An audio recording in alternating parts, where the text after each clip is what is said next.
Everybody, coming to you every Wednesday here on the Action Network YouTube channel. Brendan Glasheen coming to you from the Action Network studios in New York City. Tim Kalinowski is here. He is my happy hour buddy this week because, Tim, it's kind of embarrassing that I went to a happy hour alone last week.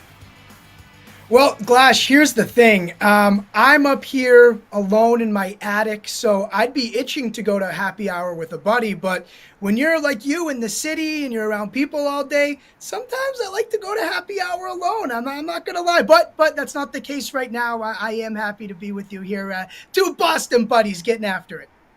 Thanks for not shaming me. Happy Hour is presented by Bet365, the world's favorite sportsbook brand.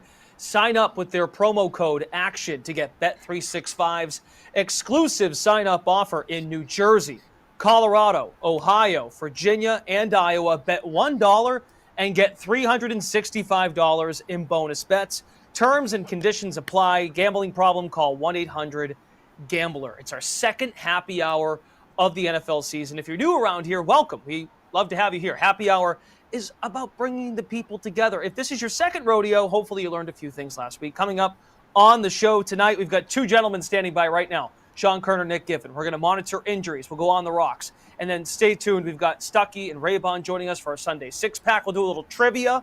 Bar trivia is always a grand old time with Evan Abrams. And then closing time with Stuckey and Raybon for picks for Vikings and Eagles. Tim, sometimes, before we go to Kerner and Nick Giffen here, sometimes people misbehave at these kinds of functions, and that happens, but it's just flat out unacceptable. You just can't be that guy. You can't be that guy at the happy hour. No, have a little poise, will you? It's a long night. Just, you can't be that person. Happy hour is the best part, but you can't go too hard. You can't mess up. You can't slip. Just put the thing on autopilot, reel it in, will you? And that can be said, that mishap, that misbehavior can happen to NFL teams. So we're going to start the show with who's on notice. We are putting people on blast heading into week 2. I will go first. You can go next. My first one, Sean Payton, new head coach of the Denver Broncos. You told your quarterback to stop kissing babies, and I get it, okay? You want him to focus on football, the on-the-field product. Sean Payton hyped up this new offense. He crapped all over Nathaniel Hackett, and your display week 1 is 16 points against the Raiders. It seemed better. Okay, Russell Wilson did complete 80% of his passes to a depleted receiving core. I know there's no Jerry Jeudy out there. Dulcich, the tight end, got hurt. But the NFL ain't about almost scoring points. You're at home this week facing the Commanders. Respectable defense, yes, but we got to see some more production. Who's on notice for you? Glash, if the game was almost scoring points, the Broncos might have been undefeated last year. I mean, jeez. But on notice for me is Justin Fields, the Chicago Bears coaching staff, the Chicago Bears fans, basically anybody associated with the organization there. Look, you can't have what happened in week 1. You say you can't have a Super Bowl in week 1. Well, week 1 was about the closest thing to it for the Chicago Bears. No more Aaron Rodgers. This is your opportunity. If Green Bay eases into week 1, we understand. But Chicago, that can't happen. And now you go play Tampa Bay. Tampa Bay is already, they're on pace to go 17-0. So the Bears almost have no margin here. If they go 0-2, that is ugly. Look out. Who is on notice for you, Sean Kerner? For me, I'm going with Steelers left tackle Dan Moore. He's literally on notice since he's about to lose his job. It's only a matter of time until he's replaced by first-round pick Broderick Jones. But he had one of the worst games I've ever seen from an offensive lineman. He allowed a league-high 9 pressures against the Niners in week 1. And now he has to go up against Myles Garrett and Zadarius Smith in prime time on Monday night. So the whole world's going to see how bad he is. And as someone with a ton of Jaylen Warren shares in fantasy, I would really love for Dan Moore to get his act together. Nick Giffen, I think your person on notice relates to mine. I was going to say, you're stealing my mojo here. But I love this guy. I love Russell Wilson. I went to grad school, when he was undergrad at NC State. I love him, but Russell Wilson is on notice for me. I'm going to get a bit hot takey because I'm tired of seeing the praise for Russ's week 1 performance with that 80% completion rate that you alluded to. 2 touchdowns, no interceptions. Here's why.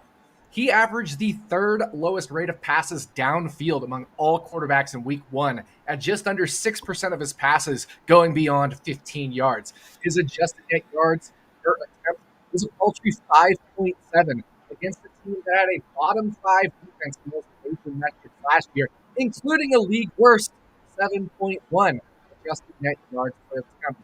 Last year, right, when Russell was terrible, everybody thought, his adjusted net yards per attempt 5.5. That 5.7 isn't really an improvement. And that's nearly a full yard below his previous career low prior to last year at 6.5 adjusted net yards per attempt. And that comes despite Russell Wilson being sacked 2 times less than his career rate and throwing no interceptions. When those regress back to the mean, that adjusted net yards per attempt is going to go down even more. And really, the Raiders actually did sack him more than expected. They only got 4 pressures all game, one of the lowest in all of week 1, yet they managed to get 2 sacks, 50% sack rate versus pressures. So not good. My QB modeling, career arcs, not my math nerd brain stuff. Russ is who he is now. I've shown his archetypes of quarterback. Once they hit the bottom, they stay at the bottom. He needs to bounce back now or he's over. Man, I love when Nick Giffen gets a little hot takey. That warms my heart a little bit. When I'm hanging out with Nick in New York, I'm like, Nick, get a little hot takey for him. Get mad about something. So I love to hear it, Nick. Just a little fire on you. It's only week 2 and you're already fired up. I love Fire it. under the collar. I guess that's a perfect way to transition to the NFL Week 1 luck rankings. If you look here, the luckiest teams in the NFL in Week 1, the Eagles, the Lions, the Raiders, the Jets, and the Buccaneers. The unluckiest team, Brendan and I's Patriots, the Chiefs, the Broncos, plenty mentioned of them already, the Buffalo Bills, and the Vikings. You want to be lucky. Sucks to be unlucky. The pendulum swings back and forth. Who can we expect to go the other way this week? Nick Giffen. Yeah, so our top 3 luckiest teams, Philadelphia Eagles, as you mentioned, right there. Number 1 luckiest team. They were 2nd luckiest after the end of last year. They're staying high in the luck department. They only should have won that game about 22% of the time versus the Patriots, the way those teams played. And, well, they did win. So that's like a 78% luck percentage. Darius Slay had that 70-yard interception return. He's great. The Eagles defense is great. But that's not an expected result. So that's certainly a result over expected for Philly. Additionally, New England, they had 3 drives end on downs in Philly territory, including 2 in the red zone. So very unfortunate for the Patriots to not score on either of those drives. They should have won that game. Meanwhile, number 2 in the luck ranking department, the Detroit Lions versus the Kansas City Chiefs, meaning they're the 2nd unluckiest team of the week. Of course, we all know about the Kadarius Toney drop issues, including one which went right off his hands, bounced into Brian Branch's hands for 50-yard interception, return touchdown for the Detroit Lions. Finally, the number 3 lucky team is the team that faced Russell Wilson last week, the Las Vegas Raiders. Even though Russell Wilson didn't, by my metrics, play that great, they still should have won the game by a score of 18-15 instead of losing 17-16 based off our expected score metric. Part of that being Will Lutz missing a long field goal, missing an extra point. That's leaving a lot of points off the table. Okay, so with that, Nick, we have some luck matchups this week that you'd like to discuss, and that makes for some fascinating picks and the edges that you feel are out there for week 2. So why don't you give us your first luck matchup and where you see an edge? Yeah, we're going right to Thursday Night Football tomorrow night. Okay. This is the number 1 luck ranking game of the week per our luck rankings, right? We got the number 1 Philadelphia Eagles against the number 28 in luck rankings, Minnesota Vikings. And road teams that fit our luck criteria, the unlucky road teams fitting our criteria here, they're 14-6-1 against the spread in week 2 specifically when meeting at least one of our criteria. Those criteria, a luck difference of at least 24 or more. Well, this is a difference of 27. And also a luck percentage gap of 50% or more. And this one is at 133%. So number one luck rank matchup of the week. These two teams, they met in week 2 of last year, ironic enough, in Philadelphia. Back then, Philly was only a 2.5-point favorite at home. They did win that game 24-7, but our expected score actually shows Philly should have won that game. Minnesota should have won that game by 4 points, and here's why. Minnesota had 4 drives in the second half get inside the Philly 27, including 3 that got in the red zone and 2 that got inside the 10-yard line. They came away with a bagel. 0 points from those 4 drives. So, just based off of even just last year's performance, if we look at expected scores for Philly and Minnesota and adjust them for schedule, this is around 3, maybe pushing it to 3.5 for Philly on a neutral, adding in home field advantage. I'm still not getting the 6.5, so I like the Vikings plus 6.5. Still trying to get used to the fact that the Minnesota Vikings are not lucky. That is the fact after 1 week, after their success last year and how lucky they were in 2022. Your second luck matchup features one team that stunned us all opening night and another who really just was underwhelming on Sunday. Absolutely, yeah. We're going to go to Seattle versus Detroit, number 26 for Seattle versus number 2 for Detroit in our luck rankings. That's a difference of 24, meeting that threshold. A luck gap of almost 107%, more than double the 50% threshold. And again, the Seahawks are on the road, so really like that as well. Road teams have been even better in week 2 than home teams as the unlucky team. The Seahawks, they were a tale of 2 halves. They had 3 scoring drives and one missed field goal in the first half on their 4 drives. So they could have scored in all 4. And then the second half, all 4 were either 3 and outs or 4 and outs. And I think recency bias is coming into play here because we remember a lot of times the most recent thing, and everybody remembers the second half for the Seahawks. But they actually had a pretty good first half. And of course, we talked about Detroit getting lucky there. I think the Seattle Seahawks will have a lot easier time moving the ball on the Detroit defense than the Rams defense. So I think 6, 5.5, wherever it ends up right now is a little bit of an overreaction. So I like taking the points here with Seattle. Nick, it's good that your numbers could validate what my eyeballs saw over the weekend, which was Seattle a bit unlucky, Detroit a little lucky. And we'll kick it to Sean here. You have some matchups of your own, and I guess I should have cleared it up in the beginning. I guess the whole point, it should be said, we want to bet unlucky teams against lucky teams. We hope it all works out in our life like that it goes back to equilibrium. But tell me what you got. Yeah, so for my first matchup, I'm going to go with this Panthers-Saints game. The Panthers ranked 23rd, and the Saints were the 9th luckiest team in week 1. That's a luck gap of 59%. So I'm on the Panthers here. But, the Panthers are a below-average team. There's no denying that, and I expected them to get off to a slow start with a rookie quarterback, with a ton of new pieces on offense, new coaching staff. So, week 1, it wasn't too surprising to see Bryce Young make a couple rookie mistakes. But outside of his 2 interceptions, he looked okay. I think this is a team that's going to take a couple games to gel and get better. But, the Saints probably aren't good enough to be favored by 3 points on the road here.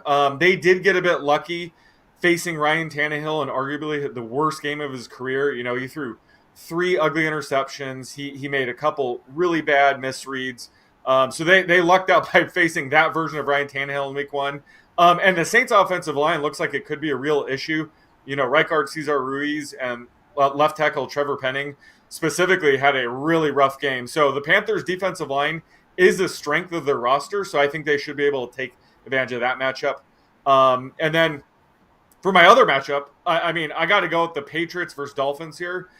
This is more about investing in the Patriots, bouncing back from having the unluckiest week 1 and having them bounce back here in week 2, but I still like the Dolphins. I gave them out 25-1 to win the Super Bowl and convince me, but I do think Bill Belichick will find some way to slow down this offense. But the Pats got off to a really rough start against the Eagles. They went down 16-0 after throwing a pick 6 and then fumbling it away. on the very first play on the next drive. So it was, they had to play really well to kind of make that a game. And as Nick mentioned, they had 3 drives end on downs in Eagles territory. 2 of them were in the red zone. So this is a classic bounce back spot, I think, for the Patriots. And now that the line is up to +3, I like this one even more. Yeah, I can just see your Dolphins hat just hiding there in the background. The poor Finns. Yeah, the Patriots, that line up to 3. I'm glad you mentioned that. Patriots now +3. Stay tuned. We've got more coming on Patriots Dolphins later with Evan Abrams. And you want to be live in the chat on YouTube because we will go to the people at some point in the program. Week 2, notable injuries. Time to go on the rocks with Sean Kerner. There are some big names. It's horrible news for these individuals, don't get me wrong, but it's really teed up some fascinating conversations. Week 2, notable injuries. We go on the rocks. Aaron Rodgers is, of course, the headline. Achilles injury, out for the year. We think Robert Saleh said he'd be shocked if he did retire, or if he did retire, meaning he'd think he'd come back and play football. But that's not a discussion for today. Cam Hayward's on this list as well, and then just a ton going on with the Ravens on their injury front with Stanley. That's not good. And, this is what we've got for our injury discussion. So, Carter, we're going to hammer the Rodgers news first. And you hit on this in the Action app and on the website leading right when the injury happened. You were live on our app, and you were talking about the difference in the spread with Zach Wilson at the quarterback position for the Jets and not Aaron Rodgers. What can you tell us as far as what this means going forward? Yeah, so, the Rodgers injury is obviously massive. It probably lowers the Jets' power rating by about 6 to 6.5 points. If they had like an Andy Dalton or Teddy Bridgewater type of backup who was more of a game manager, more of a league average backup quarterback, the drop-off would probably be closer to 5.5 points. But since it is Zach Wilson, it's a bit more of a drop-off. There is a chance that Zach Wilson could have a year 3 breakout, especially with Aaron Rodgers mentoring him during camp and, through this season. So there's a chance that Wilson can play well enough to sort of lower the impact of Rodgers' injury. But, the Jets should be able to lean on a strong running game with Breece Hall and Dalvin Cook. They also have an elite defense to keep them in games. So that could potentially, lower the impact of Rodgers' injury. However, this week against the Cowboys, it's going to make it tougher to mask Zach Wilson. They are going to need him to play well.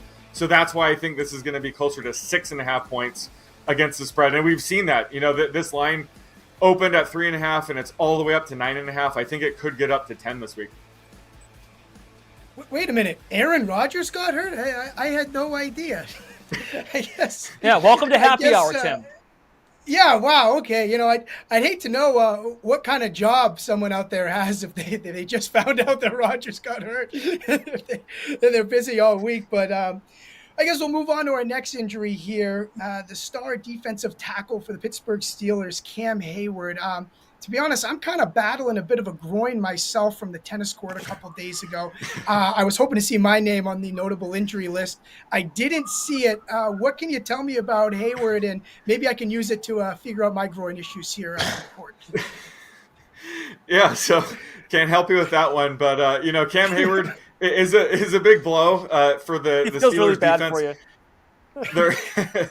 They're also, they're going to be without, stud receiver Deontay Johnson. So this is a very similar situation the Chiefs faced last week where they were down a key defensive player and a key offensive player. However, unlike Chris Jones and Travis Kelce, the Steelers have enough talent around these guys to players, especially, in Hayward's situation. So I have the total move of this line being around 1.5 points for both players being out. And we saw that, the Browns open -1.5. It's up to -2.5. But I don't think it's going to go up to -3 because on the Browns side, they're going to be without right tackle Jack Conklin, who's out for the season with an ACL tear. So he's worth about 0.5 point. So that's why I don't see this line getting up to 3. Okay, let's be very clear before we move on to our last player that is on the rocks. Okay, it's a cluster for the Baltimore Ravens. When it's a non-quarter, I want you to emphasize this, when it's not a quarterback that is out for whether it's just one game or a long period of time, it doesn't move all that much. And of course, the Ravens, they're trying to implement this new passing game, and their whole backfield gets hurt. So their quarterback, are they going to now have to go back to their old regime and ask Lamar Jackson to be their guy with J.K. Dobbins, Ronnie Stanley, Tyler Lindenbaum, Marcus Williams. I mean, this is a long list. It's like classic Ravens. This feels like the Titans a few years ago, too. Marlon Humphrey does have a shot to return, listed as questionable. How to make sense of Baltimore's injury situation? You do think this is one of the exceptions where this group of injuries can have an impact on the line? Absolutely. Each individual player here probably won't be worth anything against the spread. Maybe, Ronnie Stanley's probably worth about a half point.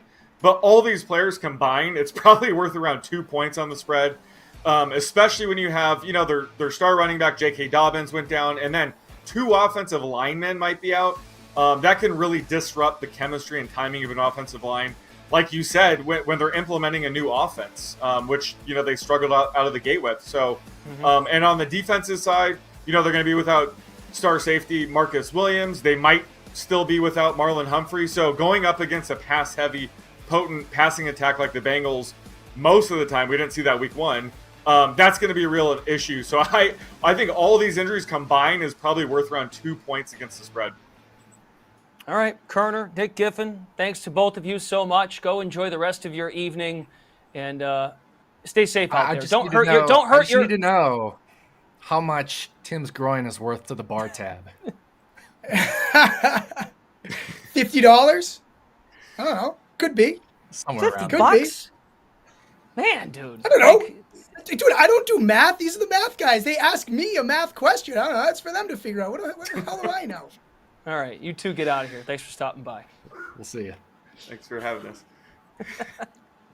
All right, some lines are on the move. Look out. Dallas and the New York Jets. That total opened at 45.5. It's gone down to 39. I think someone, key player might have got injured and affected that. Chicago and Tampa Bay. That one opened at Tampa Bay plus 1.5 as a home dog. They are now -3.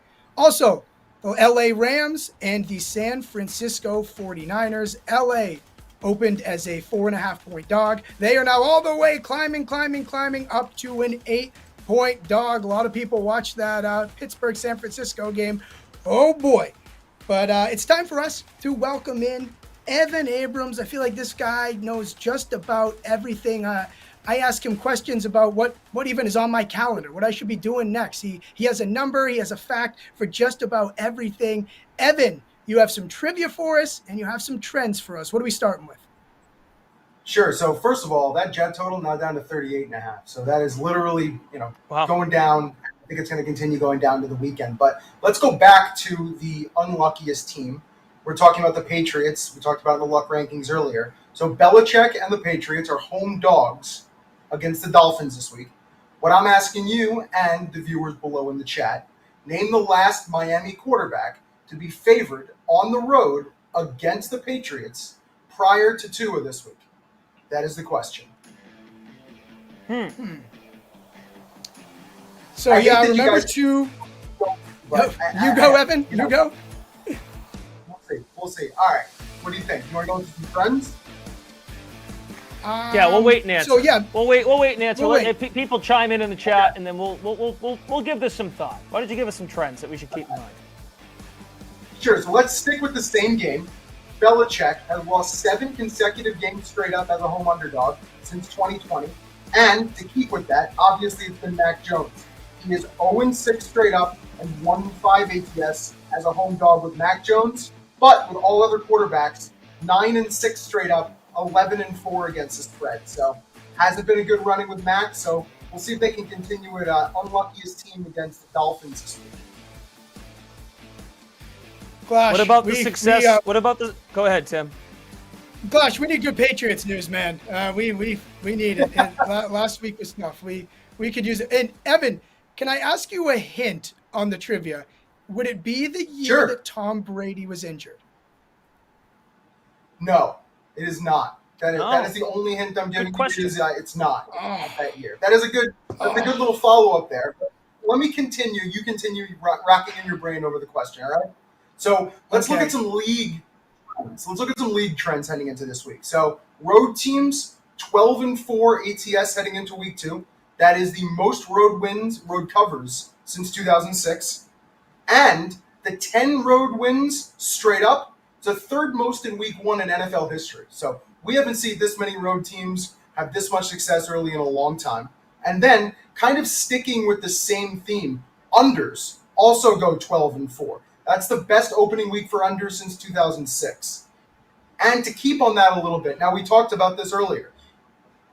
Primetime unders, 3-0 this year.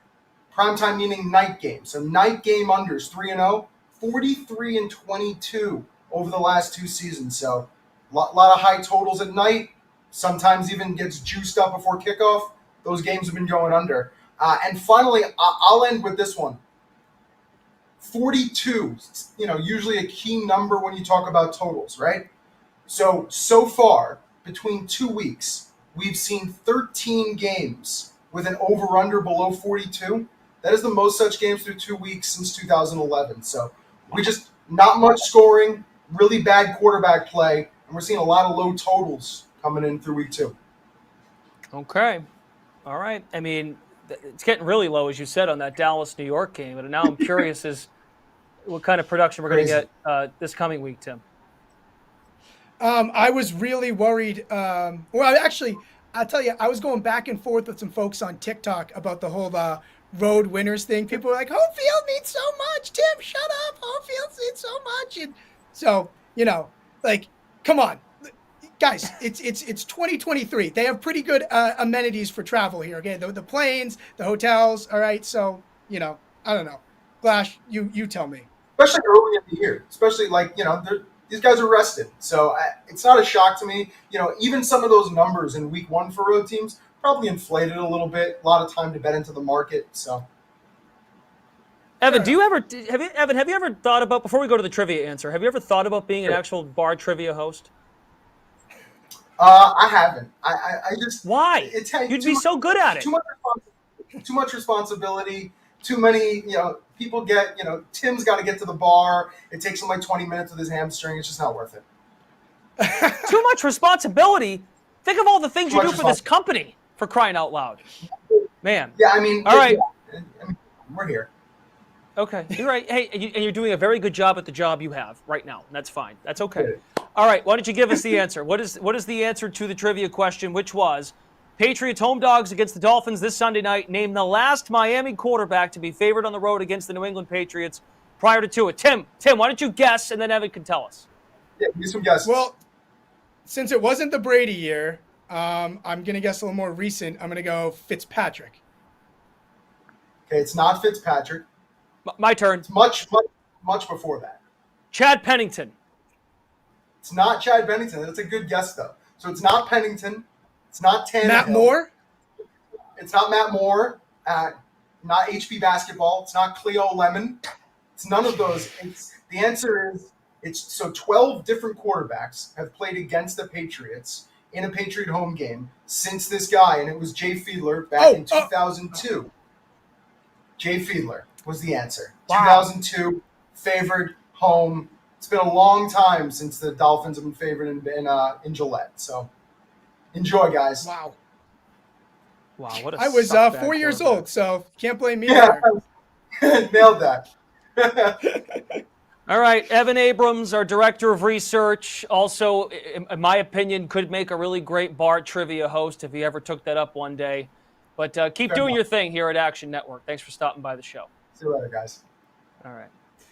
Happy Hour, folks, is presented by Bet365, the world's favorite sportsbook brand. Sign up with the promo code ACTION to get Bet365's exclusive sign-up offer in New Jersey, Colorado, Ohio, Virginia, and Iowa. Bet $1 and get $365 in bonus bets. Terms and conditions apply.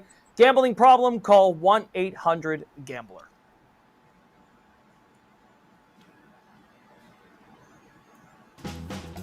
Coming up right after our show, we've got the Sunday Six-Pack with Chris Raybon and Stuckey. That airs at 6 o'clock Eastern. You can catch them live in the Action app as well as Action Network YouTube. All right, gents, last week we had big home favorite moneyline parlays, just favorites in general taking care of business. And Raybon was bringing up the idea of throwing people in the ocean, not just having a glass of water. So Let's find out if we need to check people at the door, check people over at the stand, and make sure they mix in a water. We'll find out. Let's go to our first option for this week. Fade your friends. Here we go again. A 4-way parlay. 3 favorites, 1 dog. Kansas City taking on the Jags on the road. Chargers, road favorite at Tennessee, -172. Denver as a home fave against Washington. They're laying 3.5 points. And the Vegas Raiders. This person believes they can go to 2-0 against the Buffalo Bills. Josh Allen calling out himself in that performance Monday night against the Jets. Raybon, I'll ask you first. Does fade your friends need to mix in a water and not allow himself to fade? Yeah, absolutely. I think this is just way too many AFC West favorites. Well, I guess the Raiders are a dog, but I think the Chiefs, I feel decently about. Mahomes off a loss is 13-3 straight up. I expect the Chiefs to find a way after that. A lot of drops and stuff, but I don't trust the Denver Broncos. I don't think the Raiders are going to beat the Bills, and I don't trust the Chargers. They found a way to lose that game against Miami. Now you're going to Tennessee. We know this Titan team. Mike Vrabel, never a spot you want to really be betting against as a favorite here. Mike Vrabel is 500 straight up as a dog. So, yeah, I'm going to have to say mix it of water on that one. Okay, Stuckey, how about yourself? Yeah, in this case, if this plays out for Fade Your Friends, the Raiders would be in first place at 2-0, and they already are in first place, but he thinks Raiders are in for sole possession. AFC playoffs ended today. The Raiders would host the Ravens. The Chiefs, Bengals, and Bills would not make the playoffs, but that's why we don't play 1 week. Yeah, he's got to mix in the water. By the way, I hope we saved some people with some money last week. We talked about week 1, the person who wanted to parlay all the favorites above 3.5 points. We saw the Vikings go down and the Seahawks go down. Happens every year in week 1. No need to throw this parlay, and it's fun. If you wanted to just throw some couch change on it, fine, but don't get in the habit of doing this. I will tell you one person that does need to mix in water. It's Mr. Tim Kalinowski, who came on our new BCS show. Quick plug to the BBOC podcast, which you can find wherever you listen to podcasts. Well, our college football preview will be out later this week.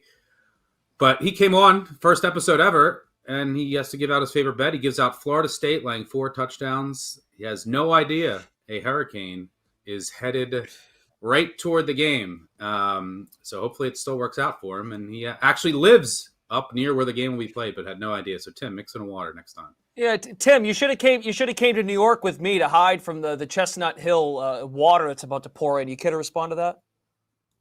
Yeah, look, sometimes people make mistakes. You try betting games on a Monday, okay? I'm the type of guy, I need an entire market report. I got to see it ebb and flow before I can kind of put my finger on it. And I did give 2 other bets, so it's a little false from Stuckey there. But hey, mixing a water will be my entire basement, which I think is underwater as we speak as the rain pours here in the Boston area. Tim, you want to take this next one from Tony, Mr. Tony Parlay? Tony Parlay, he says, Jags +3 and under 51, Kansas City at Jacksonville. Take all that money from the public. Kansas City receiving a ton of public love. You can check that out on the Action app. What do we think, gents? Raybon? Yeah, I think Kansas City is going to score some points here. Again, you look at last week and yeah, it was rough without Kelsey, but a lot of that was just, very not uncharacteristic, but unlucky drops. You're not going to see 2 of your top receivers catch 1 of 8 targets for 1 yard very often, especially with Patrick Mahomes. He's still going to escape pressure. The Jags let the Colts hang around. The Colts should have really had 28 points last week. So you're giving up 28 points to the Colts in a rookie quarterback's first ever start. I don't feel too confident about you going against Patrick Mahomes. And on the other side, that Jags offense, Calvin Ridley, big addition for them. He looks great. ETN looks great. So I don't like it. And Mahomes, when it's 3, we usually want to get him at 3.5. When it's 3, that's when he starts cover it, the trends start reversing. So I wouldn't mess with either of these, the -3 or the under. So definitely mixing the water on that one. Yeah, I agree. Look, I don't care who is on the Chiefs. I don't care even if Ravel. Well, maybe that would change it. But even if Ravel is on the Chiefs, Mahomes, as Raybon alluded to, 14-4 against the spread when not favored by more than a field goal. When you basically just need him to win. Now, look, it also depends on what number you play. So what's what these splits don't really account for. I played a little bit of 2.5 earlier. We'll see where it goes, but it's sitting right around a key number. And we don't know the status of Travis Kelce yet. That's big. But as Raybon alluded to, look, there's extra rest here for the Chiefs too. And if Kadarius Toney just didn't try to catch the ball, if he just put his hands behind his back and played that entire game with his hands tied, the Chiefs win. But instead he tried to catch a ball, and there was a bad bounce, and it was horrific. But yeah, another thing to keep in mind, Chris Jones is back. That's a big deal always. Mm-hmm. He's an all-pro, just, their best defender by a mile. But especially this week because Brandon Sheriff, the Jaguars guard, is very iffy to play. Their center, Luke Fortner, also didn't practice today. He's day-to-day. The net Jaguars offensive line is already missing their tackle to suspension. They're missing some depth guys already, and they struggled last week. So, if the offensive line is healthy, and even regardless, I just want no part of Jags unders, especially early in the season. Their D is horrendous, and that offense should be good. But the offensive line injuries are concerning in the interior now that Chris Jones is back. I like the Chiefs at 3 or below if Kelce plays. Like, he's one of the players that's actually worth something. And when it's around a key number, it's not a couple points, but that matters. So we'll see how he progresses. But, yeah, Mahomes after a loss, extra rest, and it's 3 or under, I don't care who's on it. You need to mix in the water, sir. Okay. Yeah, I'd also add Nick Giffen, who we had on earlier in the show. He did give out, based on his the luck rankings at Action Network, that they crunched the numbers. The Chiefs at 2.5 was a bet that he gave out. So, and Stucky's on that as well. But again, as we've said, it's moved to 3. Okay, how about this next one? Does Robert Saleh? We're not going to pick on the public and pick on the people on the X stratosphere. Robert Saleh has this whopper of a quote. It's one thing to have confidence in Zach Wilson. I get it. He's your guy the rest of the way. Here's the quote from Robert Saleh earlier in the week. I want to make it very clear. Zach's our quarterback. We have a lot of faith in Zach. We're rolling with Zach and excited for him. It's not in this quote, but he also made mention he's our guy the rest of the season. So he's already declared Zach Wilson as the guy for the Jets the rest of the way. Only -4 snaps. It was all Zach Wilson on Monday night. Raybon, does Robert Saleh need to mix in a water? He doesn't need to mix in a water because I think the Jets are kind of prepared for this in a way. I mean, they got the 2 running backs with Breece Hall and Dalvin Cook. They got an amazing defense. Zach Wilson's still going to lose some games that he's not supposed to lose. But at this point, what is Saleh going to say? Like, I don't think the quote is. What else is he supposed to say? Yeah, like, I don't understand. Like, he's supposed to say, like, I don't really have confidence in Zach Wilson. First of all, like, he is your guy right now. Just go week by week. How about just go week by week? But even if you want to get somebody else, if you want to trade, like, you gotta prop up his value. Like, you have to set up for the locker room. The guy who might need to mix in a water is Zach Wilson. We'll see what he does in his first press conference after a loss. Does he take accountability, or does he then say, does he repeat what he said last year when he basically said, no, he's not worried about it, but when the defense is playing its ass off? That's how you could lose the locker room, and this season could go south quick if Zach Wilson doesn't handle himself properly and has learned some things from a professional standpoint over the past year. So I'm monitoring the blood alcohol content levels of Zach Wilson. But Saleh's fine here. What else is he going to say? Glash.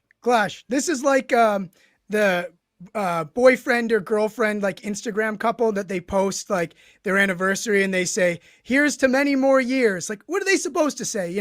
We all know it's going to end, crash and burn, but what are you supposed to say? Yeah, but it's our job. Say you go to a happy hour with another couple. You know that the couple the one doing the Instagram crap, we're the ones that are supposed to pick them apart. And that's what I think we should do. A lot of fake love. But I get it. On the surface, you gotta make peace and Be all lovey-dovey. It's just coach speak. That's all it is. It's all right. BS coach speak. That's what he's supposed to say. Okay. All right, let's move on. They interviewed all the Jets. All the Jets defenders are going to say the same thing. He's our guy. We have faith in him. We have trust in him. Meanwhile, they're like, please hand the ball off and punt it. But yeah, you just say what you're supposed to say. It's gonna be different when they lose 10-9. They're not going to say that. But I think the real mix in the water is that Zach Wilson's throwing to the Green Bay Packers outside of Garrett Wilson. I mean, you got Randall Cobb playing all the snaps. I don't think McCole Hardman got a snap last week. He did. He did. For anyone who bet his over prop, he played the last kick return, one snap. Okay. So he lost his over I mean, prop. He didn't get any snaps on offense, it, and Lazard is the wide receiver 2. So that's a little mix in the water-ish for Joe Douglas. That's a little shaky, but everything else, you just got to say that. You got to roll them. Okay, let's take a look. And we've got the Sunday six-pack, as I said, coming up at 6 Eastern. You can catch it on the Action Network YouTube. We're going to discuss this game first on Thursday night. Vikings, Eagles, Philadelphia makes their home debut. Vikings off a loss to Tampa at home. That was one of the stunning results. Here is your market report. Okay, some line movement here. That number has crawled beneath 7. Philly -6.5 at -110. Money's still coming in. Money has shifted, I should say. The money shifted, Tim, from the Vikings to the Eagles, getting below that key number of 7, down to 6.5. We'll go to Raybon first. Your gauge on this game now that the Eagles are favored inside a touchdown. Well, first of all, Glash, you might need to mix in the water. You just called the Vikings losing to the Bucs stunning. That was not stunning at all. I mean, you could see that coming from a mile away. That being said, the Vikings were, I should say, the most unlucky team last week, according to our luck rankings. They have the biggest about time. Right. Yeah, exactly. After that 11-0 stretch until the playoffs last year. But I'll do you a favor. I would lean. All right, here you go. Ready? Here we go. I'm gulping for you. Okay. Go ahead. Keep going. I would lean Minnesota in this spot. Just because I do think there is some value there. They had bad luck. I think the Eagles had some better luck, but I am a little concerned about the interior of the Vikings offensive line. They couldn't get the snap right last week. That's the weaker part of their line. And Philly has a lot of dogs up in the middle of that D line. So I don't quite trust Kirk Cousins. And what is this, a Cousins primetime? I know that narrative, I guess, kind of got debunked a little bit, but don't love Cousins in primetime, but still would lean Minnesota. But this is a no play for me. Thursday night football. I'm just going to enjoy it. Good stock. Yeah. Also, I liked Minnesota. I like Minnesota a bit at 7, not so much at 6.5. I think, but I did bet this over, and I like the over here. Minnesota, if you look last week, they actually moved the ball up and down the field against a good Bucs D with a lot of talent, and they just kept turning it over. Like, they kept fumbling the snaps, and I think they turned it over in the red zone. They should have had, 27, 28 points in that game. And you look at this Eagles defense, they have some key injuries. You lose Dean, who was your green dot calling all the plays, and his backup really struggled last week. You have Bradbury, who's out now, and the Vikings have a really promising second receiver now in Jordan Addison. We'll see if Slay tails Jefferson and shadows him across the field. He shut him down last year. I don't think that's going to happen again. Jefferson's out for blood here. And the other side of the ball, look, the Vikings defense is terrible on paper.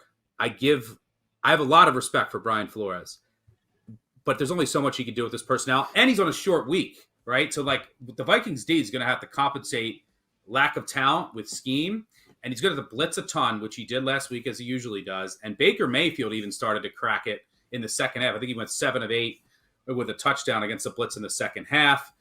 There was rumors that he was knew the calls. Well, this is a short week. Jalen Hurts with his legs and those weapons on the outside against a bad secondary, there should be a ton of explosive plays. That's what the Vikings are going to do all year. They got to sell out. They got to be aggressive to make up for a lack of talent, especially in the secondary. So I think the Eagles should have a ton of really explosive plays here, and the Vikings should move the ball against this Eagles defense that was already weak up the middle. Now you take one of their corners away, you take their starting linebacker. Fletcher Cox got banged up a little bit too. So I think the Vikings will put up points here. Eagles should as well. I think that this game should easily get into, let's call it my score prediction, 28-24 Eagles. Okay. All right. Sorry, Raybon. I had a cup of water during the segment. Go ahead, Tim. Yeah, I like it. I think Stuck, anything you say is obviously going to catch my attention. But I'm looking at a little 6-point teaser play here. I love the opportunity when I can play a teaser on a Thursday night, and then I can see if I can, on the second half of my teaser, if I can maybe hedge out of it a little bit, look for a middling opportunity. So I teased Philly down from 6.5 to -0.5. And then I'm looking at New England from +2.5, teased them up to +8.5. For me, I love this because if the Eagles hit on Thursday night, the Patriots play Sunday night. So I have, an entire 2-3 days to make my decision of if I'm going to go grab Miami at -2.5 and look for a little hedge middling opportunity there. I love when this happens. Either of you have thoughts on that? Don't hate it. I mean, I prefer to only tease through 3 and 7, but it's not the worst tease in the world, for sure. I do think the Vikings game's going to be a little higher scoring, which makes teasing from 6.5 down to 0.5 even less. But you're getting some primetime entertainment. There's going to be a lot of those bets out there. My wife, for example, her entire life has always teased she teases every primetime game, the side and the total. Don't do that. I tell her. She doesn't. I mean, she's married to me. She doesn't care what I tell her. She does it every primetime game. Never tease a total. But she's like, look, I'm watching this game and I'm going to tease the side and total. It's my entertainment for a couple hours. So I don't hate it, Timmy. Okay. I wasn't sure where you were going with that, but then you landed the plane. I like Jalen Hurts over 1.5 touchdown passes at -122. Baker Mayfield did it. Why can't he? It depends on how many he runs. It depends on how many he runs in. That might be the problem. But yeah. All right, Stucky, Raybon, you guys got the Sunday 6-pack coming up at 6:00. Thanks for making time for happy hour, and we'll talk to you guys next week. Absolutely. Have a good one. Yep. All right, that was fun. Sorry, Raybon kind of bothered me there when he picked on me there, and it kind of ruined my energy for the segment. But you know what? Hey, that happens at happy hour. You talk smack to one another, and you got to kind of wear it. And I need to be better next time. So that's my thought, Tim. That was fun though. It was good to have you with me for the show today. Oh, it was a blast. It was a complete blast. And wait a minute. Hey, folks, don't forget, sign up is still open for the free Favorites Podcast $100,000 Pro Football Pick'em Contest. Just go to favorites.action.com. Make sure that's favorites.action.com. Easy for me to say, to enter. And you pick 5 games a week and compete for $120,000 in cash prizes. The weekly prize pool is $3,000. So that means over $60,000 in season-long prizes. So sign up now at favorites.actionnetwork.com and listen to the Favorites Podcast for all the details. And don't ask me about my picks last week. Okay, Tim, be safe from this monsoon that's on its way. I know Stucky gave you some crap for that, but it's a good time here on Happy Hour with Action Network, and we look forward to joining you throughout the course of the year. We're at 5:00 Eastern every Wednesday. Coming up next, the Sunday 6-pack. 6:00 start with Stucky and Raybon. Download that free award-winning Action Network app for all the picks from our show. Please like the video if you haven't done so already, and also subscribe to the Action Network YouTube page. For Tim Kalinowski, Brendan Glasheen, thanks for joining Happy Hour, presented by Bet365. We will talk to you next week. See you later.